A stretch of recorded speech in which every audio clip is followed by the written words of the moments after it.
주는 그리스도시요 살아계신 하나님의 아들이십니다. 아멘. 자, 오늘 하나님께서 우리에게 주신 말씀은 신약성경 베드로전서 1장 1절부터 12절의 말씀입니다. 베드로전서 1장 1절부터 12절의 말씀을 제가 읽겠습니다. 예수 그리스도의 사도 베드로는 본도, 갈라디아, 가파도기아, 아시아와 비두니아에 흩어진 나그네 곧 하나님 아버지의 미리 아심을 따라 성령이 거룩하게 하심으로 순종함과 예수 그리스도의 피 뿌림을 얻기 위하여 택하심을 받은 자들에게 편지하노니 은혜와 평강이 너희에게 더욱 많을지어다. 우리 주 예수 그리스도의 아버지 하나님을 찬송하리로다. 그의 많으신 긍휼대로 예수 그리스도를 죽은 자 가운데서 부활하게 하심으로 말미암아 우리를 거듭나게 하사 산 소망이 있게 하시며 썩지 않고 더럽지 않고 쇠하지 아니하는 유업을 있게 하시나니 곧 너희를 위하여 하늘에 간직하신 것이라. 너희는 말세에 나타나기로 예비하신 구원을 얻기 위하여 믿음으로 말미암아 하나님의 능력으로 보호하심을 받았느니라. 그러므로 너희가 이제 여러 가지 시험으로 말미암아 잠깐 근심하게 되지 않을 수 없었으나 오히려 크게 기뻐하는도다.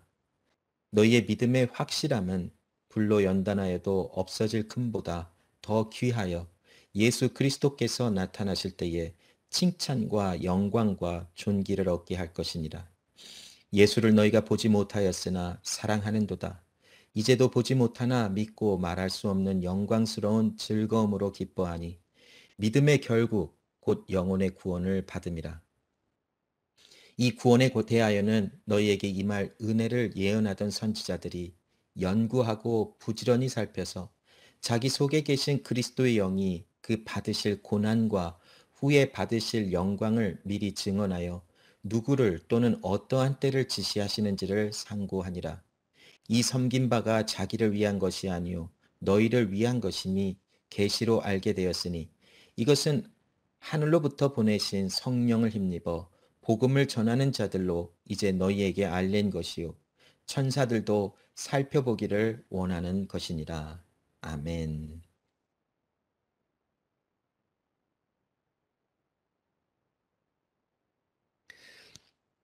베드로전서 1장 1절부터 12절의 말씀을 이제 살펴보면서 또 몇 주간 우리 베드로전서에 대한 말씀을 또 깊게 연구도 해보고 또 서로 나누는 그런 시간을 좀 갖기를 원합니다.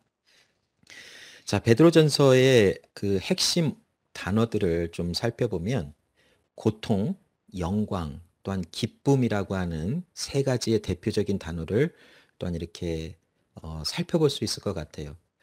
그러나 그 이외에도 이 베드로전서에 나오는 여러 키워드들이 있는데 그 중에서도 우리가 고통과 영광과 기쁨이라고 하는 이 세 가지 단어는 이 베드로전서에 굉장히 강조되고 중요한 어떤 그런 관점을 갖는 단어로 이렇게 살펴볼 수 있다라고 나눌 수 있어요. 또 여기 말씀해 보면 또 베드로전서의 전체적인 말씀을 보면 시련과 고통은 성도들에게 유익이 된다라고 하는 관점에서 이 말씀이 기록이 되어져서 소아시아 지역에 있는 성도들에게 전해진 하나님의 말씀이라는 것이 여러 가지 고통과 또 시련과 어려움들을 당하지만 그것이 우리에게 유익이 되는 것은 하나님께서 그 고통과 어려움을 통해서 우리에게 소망이 무엇인지 또 하나님의 주신 구원이 무엇인지 또 하나님이 우리에게 나타나신 영광이 무엇인지를 배우게 하시고 그 가운데 오히려 기뻐함과 즐거움과 하나님의 영광과 소망을 더욱더 누릴 수 있는 하나님의 일이 있다라는 것을 이 베드로전서를 통해서 알게 해주고 또 전하는 하나님의 말씀의 뜻이 있다라는 것입니다. 자, 오늘 이 베드로전서를 또 처음 시작하면서 1절부터 특별히 12절의 말씀은 그 고통에 관한 것을 또한 다루고 있어요. 고통이란 과연 무엇인가? 왜 그 고통이라고 하는 단어를 기록을 하면서 우리가 생각해 볼 수 있는 몇 가지 질문이 있는데 성도들에게 고통이 있어야 하는 이유가 무엇인가? 또 고통이 성도들에게 왜 유익이 되는가? 또 그 오늘 본문에 있는 말씀처럼 고통 가운데 어떠한 소망을 우리가 생각하며 바라보아야 하는가라고 하는 이 몇 가지 질문을 우리가 해볼 수 있으면서 오늘 본문의 말씀을 좀 살펴볼 수 있을 것 같아요. 자, 베드로전서의 배경을 좀 이렇게 살펴보면 이 지도에 빨간 이 색으로 표시된 이 지역이 소아시아 지역인데 이곳에 사도 베드로가 편지하여 이곳에 있는 성도들에게 말씀을 전해준 것이 베드로전서의 말씀이에요. 소아시아 지역에 흩어져서 살아가고 있었던 그 AD 한 64에서 65년경에 이 베드로 전서가 쓰여졌다라고 우리가 생각해 볼 수 있는데 이 지역에 있는 하나님의 사람들, 또 거룩한 백성으로 하나님의 사람들로 부름을 받은 사람들에게 고통 가운데서도 하나님의 소망을 바라보라. 우리를 지키시고 보존하시는 하나님의 능력을 바라보며 잠잠히 그 하나님의 은혜에 감사하며 주님 주시는 기쁨을 누리며 살아가라라고 하는 그 위로와 권면이 되는 말씀을 기록한 것이 아까 우리가 처음 시작하면서 베드로전서에 나오는 키워드가 고통과 기쁨과 영광이라고 하는 세 단어로 우리가 좀 이렇게 모아볼 수 있다라고 이렇게 나누었지요. 근데 그 세 단어를 조금 더 깊은 이렇게 관점에서 살펴보면 몇 가지 신학적인 주제를 우리가 좀 찾아볼 수 있어요. 이 베드로전서를 통해서 종말에 관한 그 마지막 때를 생각하는 관점이 무엇인지, 또 종말을 생각하며 그 종말에 가까워지는 삶을 어떻게 살아가야 하는지에 대한 그 관점이 있음을 우리가 베드로전서를 통해서 찾아볼 수 있고, 또 하나님의 거룩하심이라고 하는 그 굉장히 무겁고 큰 그 주제를 또한 살펴볼 수 있어요. 또한 그 이 베드로전서를 통해서 우리가 또 그 신학적인 관점을 가지고 살펴볼 수 있는 것은 바로 소망이에요. 과연 어떤 소망을 이 베드로전서를 통해서 사도 베드로는 이야기를 하고 그것을 성도들에게 전해주고 있는가라고 하는 것이죠. 또한 이 베드로전서를 통해서 살펴볼 수 있는 신학적인 주제 가운데 한 가지는 믿음의 공동체 안에서 어떻게 그 어려움과 힘듦 속에서 소망을 보고 함께 살아갈 수 있는 것인가에 대한 어떤 그런 신학적인 관점이 또한 기록이 되어져 있어요. 또한 그리고 더 나아가서 믿음의 공동체 안에서의 삶뿐만이 아니라 성도로서 또 종말을 맞이하는 또 기다리고 소망하는 사람들이 이 세상을 어떠한 관계 가운데 살아가야 하는 것이 옳은 것인가에 대한 그런 신학적인 주제를 다루는 그런 말씀의 부분도 분명히 이 베드로전서에는 기록이 되어져 있어요. 그리고 또한 또 다른 중요한 것은 무엇이냐면 삼위일체 하나님에 대한 어떤 그런 설명이 직접적으로 이렇게 삼위일체 하나님이다라고 하는 그 단어와 어떠한 그런 표현이 거론되지는 않지만 이 오늘 읽은 이 말씀에도 아버지 하나님 또 아들 예수님 성령 하나님에 대한 삼위일체에 대한 그 하나님의 그 삼위일체에 대한 말씀이 기록이 되어져서 다루어지는 것이 또한 베드로전서의 중심된 내용 중에 하나라고 할 수 있어요. 또한 이 베드로전서를 통해서 등장하고 있는 또 다른 한 가지의 정말 그 많은 집중이 되어져 있는 그런 신학적인 주제는 바로 고통이라는 것이 구약 성경에도 보면 수많은 어떤 그런 그 고통이라고 하는 그런 내용들이 기록이 되어져 있고 특별히 이스라엘 백성들이 애굽에서 그 종살이하면서 그 당했던 고통들 또한 때로는 그들이 그 이제 가나안 땅으로 들어가서 나라를 이루고 왕을 세우고 또 이제 어떤 그 왕이 세워진 국가로서의 삶을 살아가지만 그들이 당하는 여러 가지 외부에서 다가오는 어떤 침략이나 또 외부의 힘에 의해서 당하는 수많은 고통들 또한 BC 572년경에 그 바벨론의 포로로 잡혀가는 유다 백성들의 어떤 그런 고통들 또 그들이 그 바벨론 땅에서 하나님의 나라를 또 하나님의 성전을 사모하면서 그 느낄 수밖에 없었던 어떤 그런 갈등들 여러 가지 이런 고통에 관한 이야기들 또한 특별히 욥기서에서는 하나님이 욥을 다루시면서 욥이 당했던 수많은 고난과 어려움들을 다루면서 구약 성경에도 고통이라는 것이 등장을 해요. 신약 성경에도 수많은 초대교회 성도들이 예수를 믿는다라고 하는 그 이유 때문에 당했던 수많은 고통들, 죽임을 당하기도 하고 또 여러 가지 불이익을 당하여 또 여러 가지 어려움 속에 처하기도 하고 또 살던 그런 삶의 터전을 뒤로하고 다른 곳으로 이주해 나갈 수밖에 없는 그런 일들도 펼쳐지고 또 예수를 믿는다라고 하는 그들의 믿음의 방향성 때문에 많은 사람들에게 배척을 당하고 또 조롱거리가 되는 어떤 그런 수많은 어려운 일들이 거론이 되어지고 다루어지고 있어요. 자, 이처럼 베드로 전서는 이러한 모든 이런 고통과 또 어려움, 시련들에 대해서 과연 왜 우리에게 이런 시련이 있는 것이며 왜 시련이 우리에게는 유익이 된다라고 말할 수 있으며 이 시련 가운데 어떠한 소망을 바라보고 우리의 달려갈 길을 달려가는 것인가에 대한 그런 내용을 굉장히 집중적으로 다루는 것이 바로 이 베드로전서의 내용이라고 할 수 있어요. 자, 오늘 이 본문을 이제 나누면서 우리는 고통이라고 하는 것을 나누지만 그것을 통해서 주시는 하나님의 소망이라고 하는 그런 주제도 함께 나눌 것이. 자, 이들이 어떤 고통을 당하였는지 정확하게는 우리가 이렇게 뭐 말할 수 없을 수도 있어요. 그리고 그곳에 우리가 가보지 않았고 그들이 겪었던 고통을 함께 동일한 고통을 나눠보지 않았기 때문에 그들이 받았던 고통과 그런 아픔이 얼마나 심각한 건지를 우리가 실제 경험하지 못한 사람들로서 그것을 공감하거나 같이 이렇게 공유할 수는 없을 것 같아요.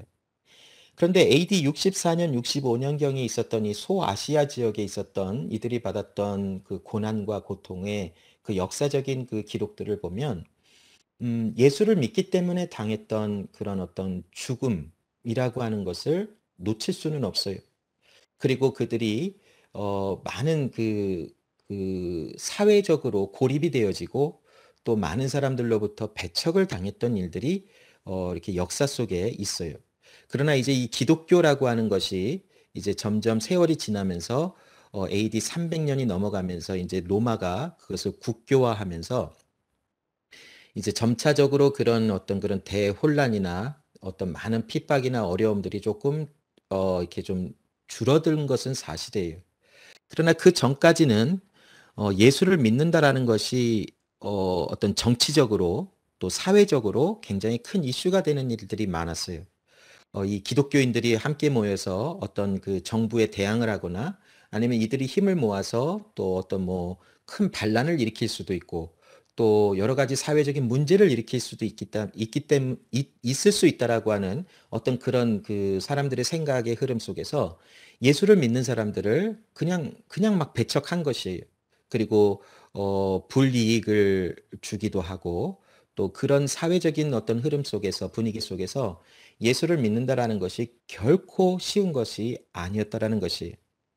자, 그런데 이 고통이라고 하는 것을 이제 우리가 다루면서 이 고통을 생각해 보면서 먼저 두 가지를 먼저 한번 생각해 보려고 해요.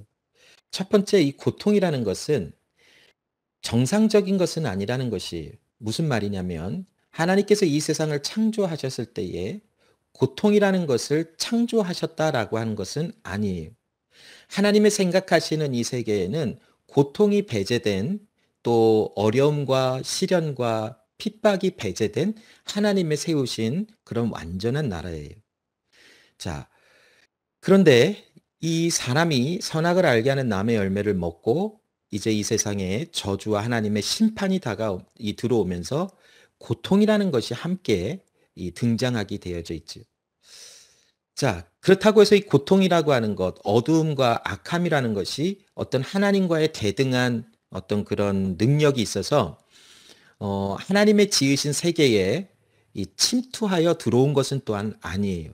그래서 이것이 좀 이 컨셉이 이해하기가 조금 어려운 부분이 있기는 있어요. 그러나 하나님께서 어두움과 또 그 고난과 힘듦을 하나님께서 이 세상과 조화를 이루기 위해서 만드신 것은 아니라라고 하는 것이지요.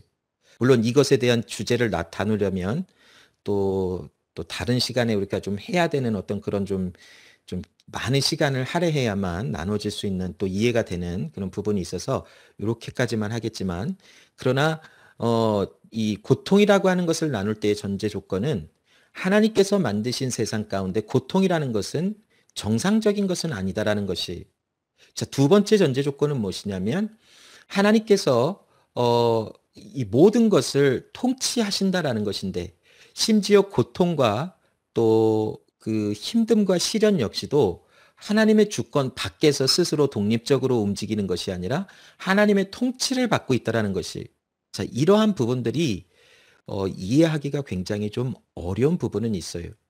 하나님께서 만드신 것도 아닌데 하나님의 통치에 있다라는 것은 무엇인가? 하나님의 통치에 있다고 하는데 하나님이 창조하신 것이 아니라고 하는 것은 무엇인가? 이것에 대한 궁금증이 계속 일어날 수 있어요. 그러나 이것에 대한 이야기는 우리가 그 몇 차례 우리가 어둠은 무엇인가, 그 악은 무엇인가에 대한 것을 다루면서 이미 여러 차례 다루었기 때문에 이 시간에는 시간 관계상 더 다루지는 못할 것 같아요. 그러나 고통이라고 하는 것을 다루면서 생각해 보고 이 고통이라는 것을 이해하는 것은 무엇이냐면, 하나님이 창조하신 또 하나님이 이루실 나라에는 고통이라는 것은 비정상적이라는 것이, 또한 하나님은 어두움까지도 또 악함까지도 고통까지도 통치하시는 하나님의 주권과 하나님의 통치하심 안에 있을 수밖에 없다라고 하는 이 두 가지 전제 조건을 우리가 좀 생각해 보면서 고통이라는 것을 좀 나누려고 해요. 자, 사도 베드로는 이제 이 고통에 관하여서 나누면서 이 소아시아 지역에 퍼져서 살아가는 이 성도들에게 이 고통과 함께 강조하고 있는 것이 있었어요. 그것이 무엇이냐면 바로 흔들리지 아니하는 구원이 우리에게 있다라는 것이. 자, 2절 말씀을 좀 보면 곧 하나님 아버지의 미리 아심을 따라 성령이 거룩하게 하심으로 순종함과 예수 그리스도의 피 뿌림을 얻기 위하여 택하심을 받은 자들에게 편지하노니 은혜와 평강이 너희에게 더욱 많을지어다라고 말하고 있어요. 자, 만일 고통만 있다면 우리에게는 소망이 없을 거예요. 고통만 존재하고 하나님이 주신 구원의 은혜가 존재하지 않았다면 참 이 세상에 살아가는 삶이 비참하고 또 아무런 소망이 없는 삶으로 참 너무나 어둡고 캄캄한 그런 모습으로밖에 그려질 것이에요. 자, 그러나 사도 베드로는 성도들에게 있는 고난과 고통을 이야기하면서 그 고난과 고통 속에서 하나님의 구원의 은혜를 더욱더 크게 부각시키고 강조하고 있다라고 하는 이 편지의 흐름을 좀 우리가 볼 수 있어야 돼요. 2절에 이 하나님의 구원에 흔들리지 아니하는 영원한 견고한 이 하나님의 구원을 설명하고, 그 다음 고통과 또 그 고통 가운데 하나님의 흔들리지 아니하는 구원이 있기 때문에 우리에게 소망이 있는 것이다라고 하는 편지의 흐름이 이 1절부터 12절에 그런 내용으로 흘러가고 있어요. 자, 우리에게 주시는 흔들리지 아니하는 구원이 있다는 것, 하나님께서 우리에게 주시는 이 변하지 아니하는 구원이 있다라고 하는 것이 우리에게는 엄청난 그 은혜임을 우리는 알 수 있어야 돼요.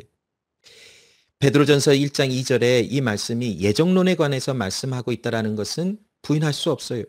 그러나 우리가 예정론이라는 것이 그냥 하나님께서 모든 것이 만들어지기도 전에 모든 것을 정했다라고 하는 것으로만 끝나는 그런 내용이 아니라, 구원이라는 것은 하나님이 이루시는 것이고 구원이라는 것은 사람이 성취할 수 있는 것이 아니다라는 것을 강조하고 있는 것이 바로 이 1장 2절에 나오는 하나님의 구원에 관한 것이, 사람이 하나님의 구원을 찾아서 어디론가 떠나서 그 구원을 찾아 나가는 것이 결단코 아니라는 것이, 하나님께서는 하나님이 세우신 하나님의 백성들, 하나님의 사람들에게 찾아오셔서 하나님의 구원을 이루시고 하나님의 백성 삼으신 것이 바로 하나님께서 미리 아심을 따라 하나님께서 이 구원을 이루셨다라는 것으로 설명이 되는 것이.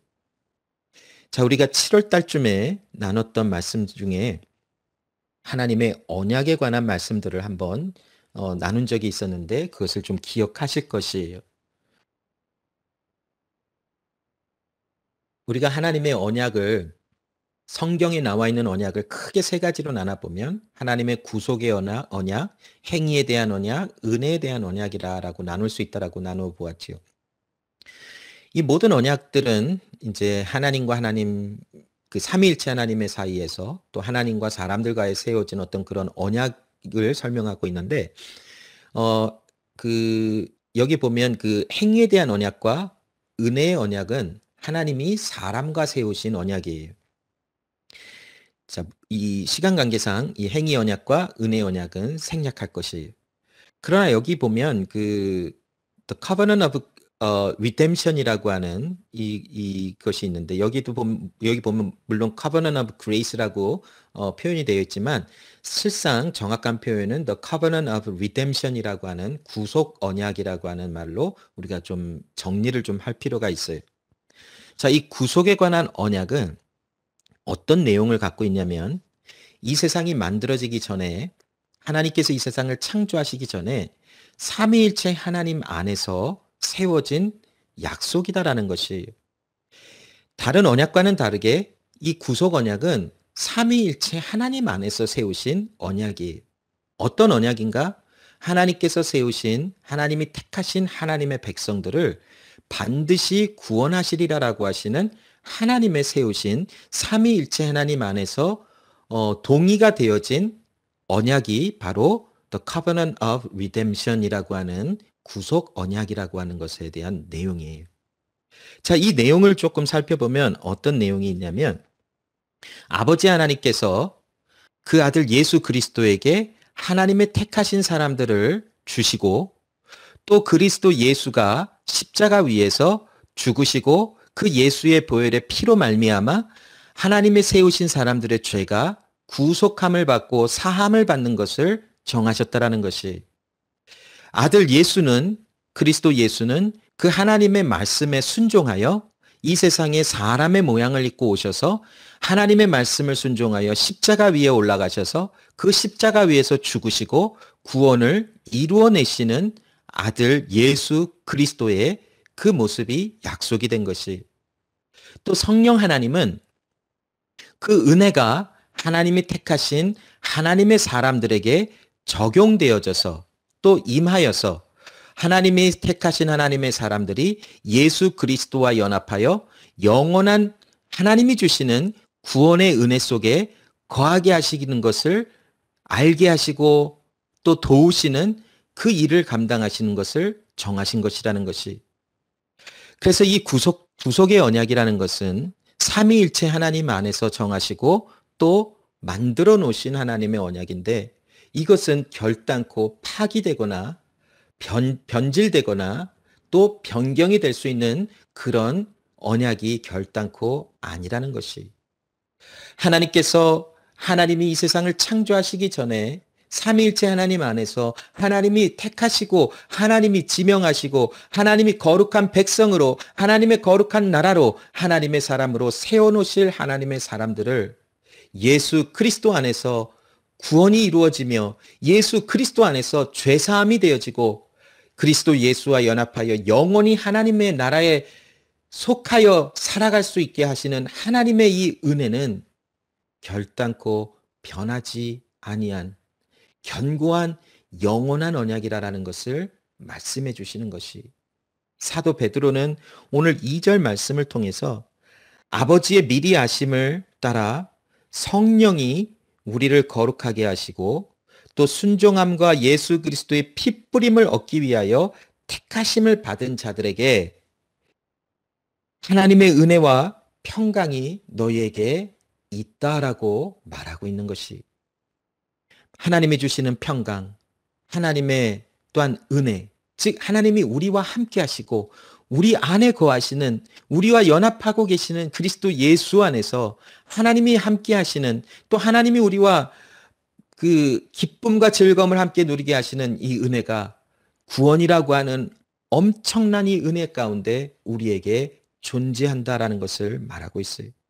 바로 이러한 은혜를 받은 사람들이 바로 하나님의 성도라고 구별된 사람이라고 말할 수 있는 것이 지금 사도 베드로는 소아시아 지역에 살아가고 있는 고통과 아픔과 수많은 처절한 아픔과 삶에 어떠한 기쁨도 없는 것 같은 삶을 살아가는 이러한 예수를 믿는 성도들 안에 하나님이 주신 평강과 은혜, 흔들리지 아니하는 구원의 은혜가 너희에게 있음을 얘기하면서 그들 안에 하나님이 그들을 어떻게 생각하시는지, 그들은 하나님과 어떤 관계의 사람인지, 즉 그들의 정체성, 새로운 하나님의 피조물로서 다시 태어난 하나님의 사람들로서의 그러한 정체성과 그들의 신분에 대하여 다시 한번 상기시켜주며 그들의 믿음을 일깨워 주려고 하는 의도가 이 본문에 기록이 되어져 있다라는 것이.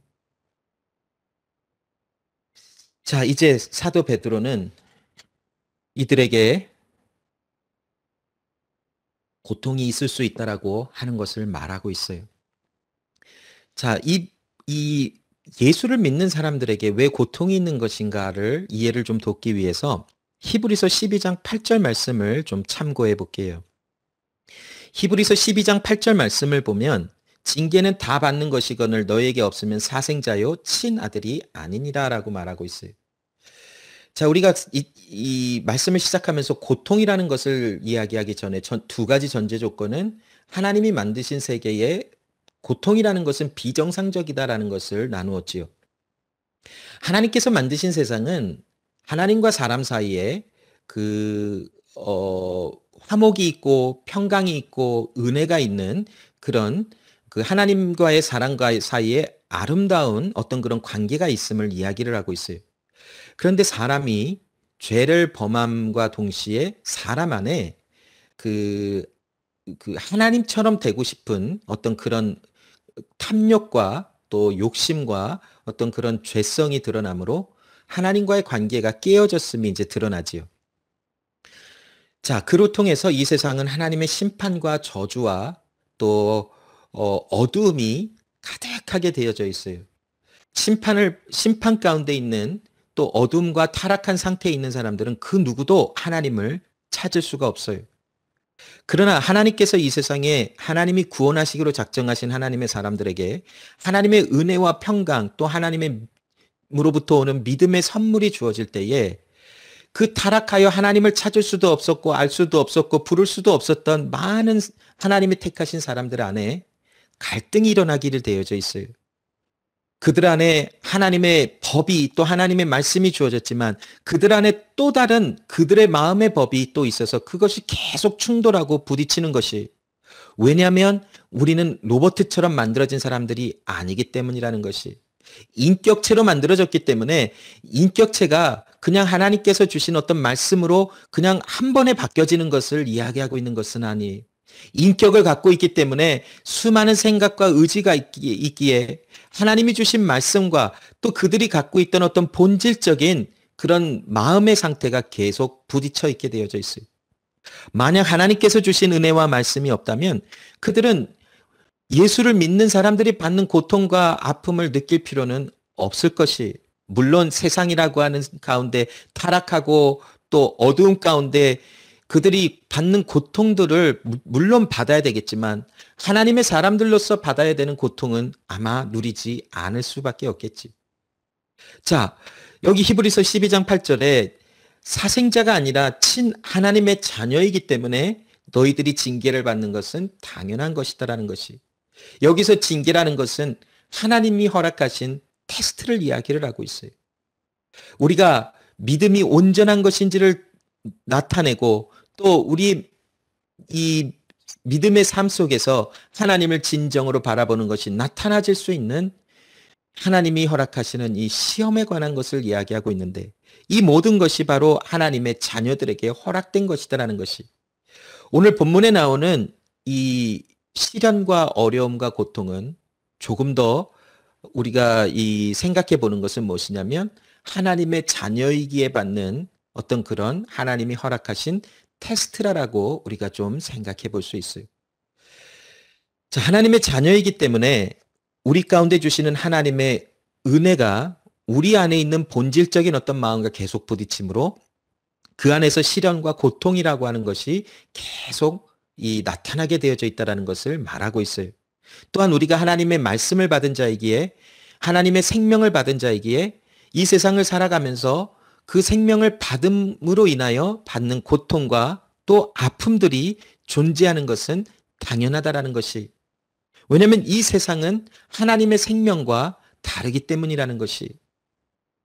자, 그러나 이 고통이 하나님의 자녀들에게 주어질 때에 우리에게 유익이 된다라고 하는 말씀을 하는 것은 고통과 시련과 아픔은 그 당시에는 어렵고 힘들고 또 고통스럽고 또 제발 이것이 빨리 지나갔으면 좋겠다라고 하는 생각이 들지만 이 고통을 통해서 하나님께서는 우리에게 반드시 성취하실 일이 있다라는 것이 히브리서 12장 11절에 보면 무릇 징계가 당시에는 즐거워 보이지 않고 슬퍼 보이나 후에 그로 말미암아 연단받은 자들의 의와 평강의 열매를 맺느니라라고 말씀하고 있어요.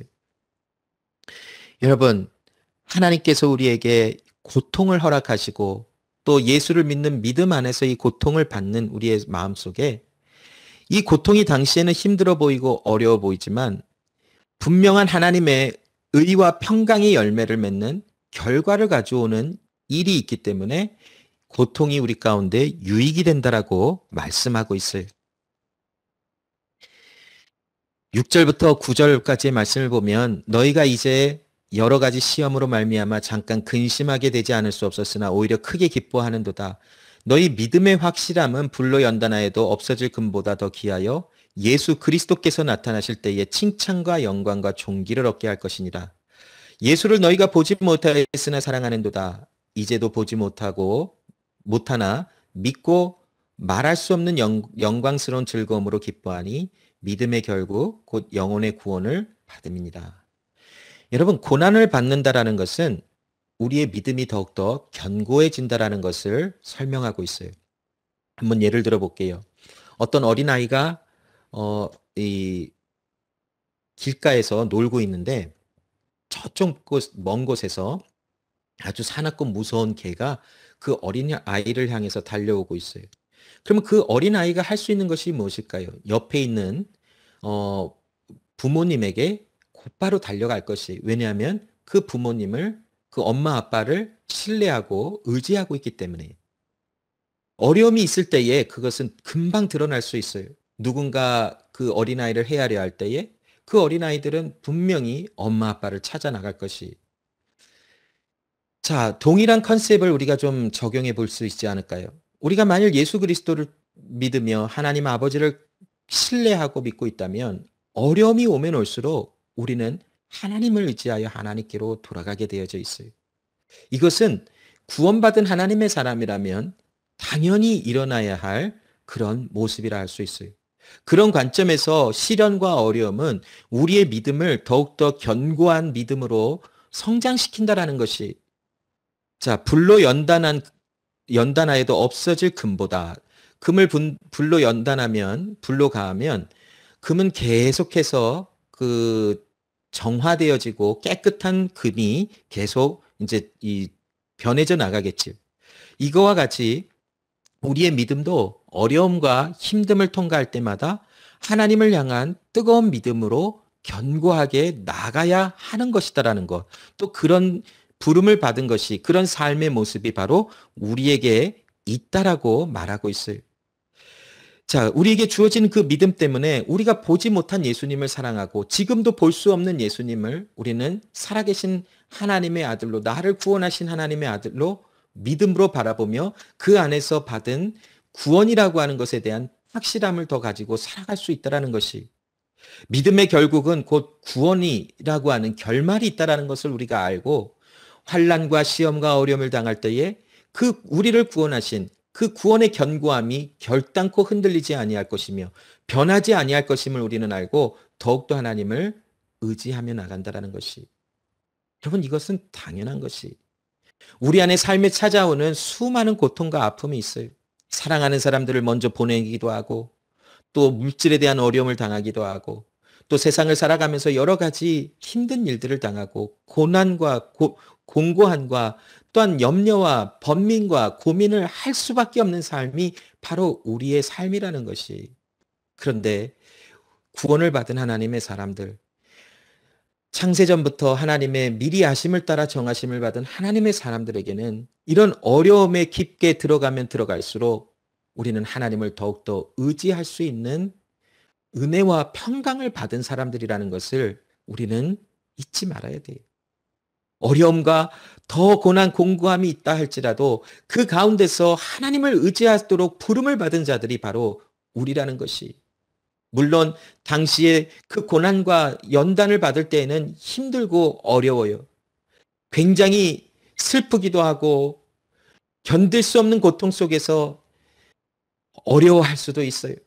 그러나 그 끝에 하나님이 주시는 의와 평강의 열매, 즉 믿음 안에서 일어나는 엄청난 은혜가 우리 안에 있음을 확신하라라고 하시는 하나님의 말씀이 있다라는 것이. 자, 두 번째, 우리에게 주는 이 고난의 유익은 무엇이냐면 베드로전서 2장 17절에 보면 이런 표현이 나와요. 외모로 보시지 않고 각 사람의 행위대로 심판하시는 이를 너희가 아버지라 부른즉 너희가 나그네로 있을 때를 두려움으로 지내라라고 말씀하고 있어요. 오늘 본문 1절에도 보면 그 나그네에게 편지한다라고 말씀하죠. 예수 그리스도와 사도 베드로는 본도 갈라디아와 갑바도기아와 아시아와 비두니아에 흩어진 나그네에게 편지한다라고 말하고 있지요. 물론 이 나그네라고 하는 이 표현은 소아시아 지역에 흩어져 살아가는 자신의 고향이 아닌 그 다른 지역에서 이주하여 살아가는 하나님의 사람들이라고 하는 표현의 그 방향성이 있는 것은 사실이에요. 그러나 사도 베드로가 나그네라라고 하는 이 말을 단순히 외국에서, 자기의 그 본향이 아닌 외국에서 살아가는 사람들이라는 것을 이야기하려고만 이 나그네라고 하는 단어를 택하여 쓰지는 않았다라는 것이, 여기 2장 17절에 보면 너희가 나그네로 살아갈 때에 두려움으로 지내라라고 하는 말씀을 하는 것을 보면 분명한 의도가 있다라는 것이, 무슨 의도인가? 이 세상은 우리가 나그네로서의 삶을 살아가는 것이라는 것이, 여러분, 고통은 바로 이러한 것을 우리에게 알게 해주고 있어요. 고통을 우리가 받을 때에 우리가 이 세상이 영원하지 않다라는 것을 하나님은 알게 해주고 계세요. 가족 중에 누가 죽음을 맞이하고 임종을 맞는 그 순간까지 경험해보고 이제 결국 그 주어진 육체의 힘이 다 하는 것을 다 지켜보는 과정 가운데 이 세상은 영원한 것이 아니구나라는 것을 직접 경험해 볼 수 있을 것이. 여러분, 그래요. 이 세상은 영원하게 살아갈 수가 없어요. 그런데 우리는 때로는 우리가 이 세상을 마치 영원히 살아가는 사람들처럼 우리가 그렇게 여기고 살아가요. 마치 이 세상이 영원한 우리의 고향과 우리의 삶의 터전인 것처럼 돈을 버는 데에만 온 정신이 다 가 있고 성공하는 데에만 온 정신이 다 가져 있어요. 이 세상에 어떻게 조금 더 편리하게 살아갈 수 있을까? 그 생각이 온통 그냥 그 사람들 마음속에 있는 사람들이 있어요.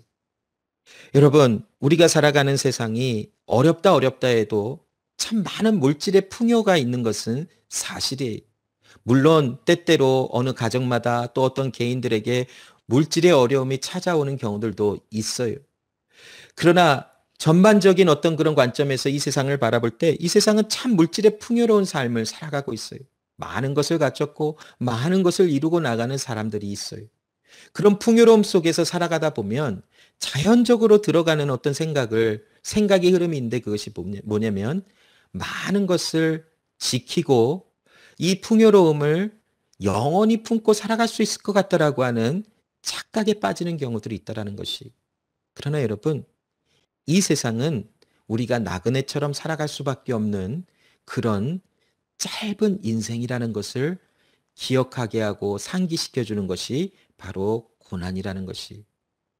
가족의 죽음을 맞아서 그것을 경험해 보면 바로 느낄 수가 있겠더라고요. 이 세상은 영원하지 않는 것이구나. 끝이 있는 것이구나. 그러면 이 세상을 살아갈 때에 우리가 이 세상이 마치 영원한 세상, 나의 영원한 본향처럼 살아갈 수 있는 것은 결코 미련한 것이구나라는 것이 바로 느껴질 수밖에 없어요. 여러분, 우리는 돌아갈 곳이 있다라는 것이, 말씀을 통해서 우리에게 주시는 하나님의 나라, 영원한 나라로 우리는 다 돌아가야 되는 부름을 받은 사람들이라는 것이, 그래서 우리는 이 세상을 나그네처럼 살아가요. 그러나 이 타락한 세상에서 육신 가운데서 살아갈 때에 우리는 이 세상이 마치 영원한 삶을 살아갈 수 있는 것처럼 착각하면서 살아가는 경우들이 너무나 많다라는 것이, 나는 그렇게 살아가지 않는데라고 말하지만 여러분의 삶의 열매와 행동이, 우리의 마음의 방향이 이 세상이 영원한 삶이라는 것으로 여기며 살아가고 있는 것을 증명해내는 때가 얼마나 많나요, 여러분? 여러분, 하나님과 이 세상을 바라보며 어느 곳에 더 가치관을 두고 살아가는 경우가 많나요? 우리가 만일 하나님의 나라가 영원한 것을, 우리에게 돌아갈 본향이라는 것을 생각하고 살아간다면 우리는 이 세상을 바라보는 관점이 반드시 변할 수밖에 없어요. 여러분, 이 세상은 수도 없이 변해요. 돈이 있다가도 없기도 하고, 건강이 있다가도 없기도 하고, 관계가 좋기도 하고 관계가 나빠지기도 하는 수많은 변화가 일어나는 세상들이, 그런데 우리의 마음이 만일 이 세상이 영원한 세상이라는 관점 속에서, 그런 모습 속에서 살아간다면 우리에게는 참된 기쁨을 누릴 수가 없어요. 왜냐하면 계속 변하는 것에서 우리의 기분이 업앤다운이 있을 거니까. 그러나 여러분, 우리의 최고의 가치관이 영원한 하나님의 나라, 변하지 아니하는 구원 주시는 그 하나님의 나라에 고정되어져 있고, 그 나라에 우리의 영원한 삶이 있다라는 것을 인지하는 삶이라면 잠시 잠깐 감정의 어려움을 느낄 수도 있고, 걱정과 근심 속에서 실망하여 세상이 다 무너진 것 같은, 어려움을 당할 때 무너진 것 같은 삶을, 생각을 살아갈 수 있어요. 그러나 하나님 나라의, 영원한 하나님 나라의 가치관을 두고 살아가는, 나그네로서 이 세상을 살아가는 사람들의 그 주신 소망과 기쁨은 흔들릴 수 없다라는 것이에요. 여러분, 3절로 5절까지 보면 우리 주 예수 그리스도의 아버지 하나님을 찬송하리로다. 그의 많으신 긍휼대로 예수 그리스도를 죽은 자 가운데서 부활하게 하심으로 말미암아 우리에게 거듭나게 하사 산소망이 있게 하시며 썩지 않고 더럽지 않고 쇠하지 아니하는 유업을 있게 하시나니 곧 너희를 위하여 하늘에 간직한 것이라. 너희는 말세에 나타나기로 예비하신 구원을 얻기 위하여 믿음으로 말미암아 하나님의 능력으로 보호하심을 받았느니라라고 말씀해요. 지금은 우리가 여러 가지 시험을 당한 현재의 삶을 살아가요. 그러나 소망은 미래에, 지금이 아닌 조금 앞으로 나간 시간에 다가올 어떤 하나님의 일을 이야기할 때 소망이라고 이야기할 수 있어요.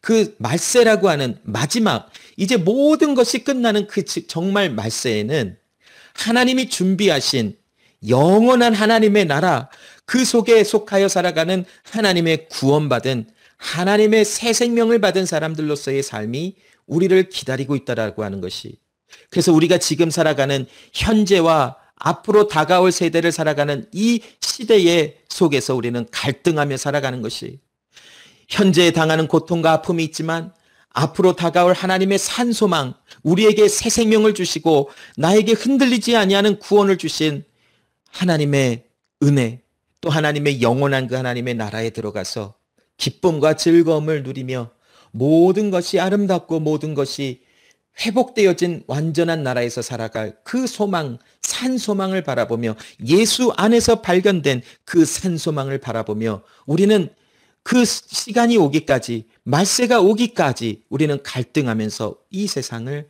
살아가는 것이라는 것이, 그러므로 여러분, 이것이 바로 새 소망이라는 것이, 우리에게는 영원한 돌아갈 본향이 있다라는 것이, 영원한 집이 있고 하나님의 나라에서 누리를 기쁨과 즐거움과 평강과 은혜가 있다라는 것이, 그러나 지금 현재 우리는 많은 어려움과 고난을 당할 수밖에 없어요. 왜냐하면 하나님이 이루실 그 구원의 은혜를 성취하시기 위하여 하나님께서 우리 안에 고난과 아픔이라는 것을 허락하셔서 우리로 하여금 믿음이 성장하게 하시고, 우리가 이 세상을 살아가면서 나그네임을 깨닫게 하여 하나님을 더욱더 의지하는 믿음의 사람으로 견고하여짐을 당하게 하시기 위하여 하나님은 이런 어려움을 허락하신다라는 것이, 베드로전서 이 말씀을 받는 성도들이 이런 말씀 가운데 위로함을 받고 하나님 나라에 소망을 두며 살아가는 삶을 살다가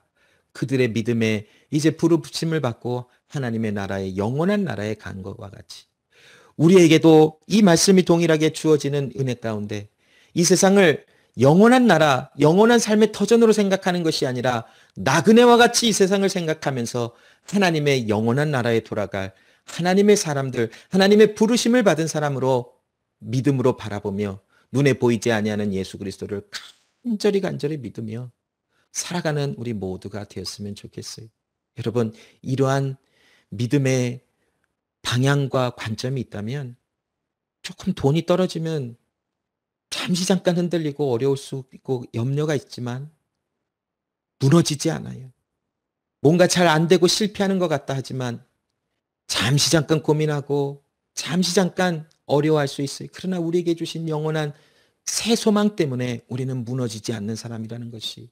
그러므로 여러분, 흔들리는 여러분의 감정도, 여러분의 어떠한 그 감정의 모든 변화도 하나님 나라를 바라보며 온전하게 바라보며 잡을 수 있는 은혜가 우리에게 주어졌다는 것이. 그러므로 여러분, 믿음의 사람, 새 소망, 산 소망 가운데 살아가는 사람들처럼 여러분 온전한 삶으로 점점 더 견고해져 나가는 삶이 되기를 간절히 소원합니다.